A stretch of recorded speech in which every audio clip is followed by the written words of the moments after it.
Guilty.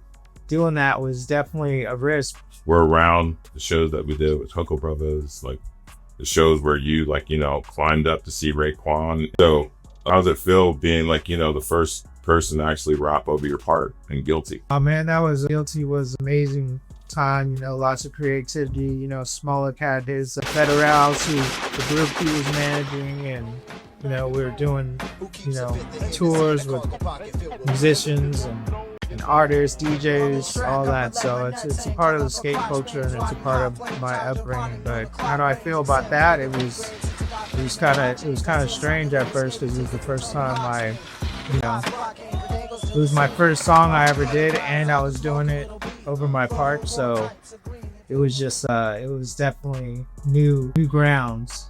Yeah. I remember when you came to me and asked me to do the cuts on it, and you were saying that you're going to put out your own song. I was kind of like, I didn't know how to feel about it at first, but I think that it came out amazing. I think it's one of those parts that people look back at now, and you were a forerunner, an innovator, and in the culture, and I think it's pretty awesome. Thank you.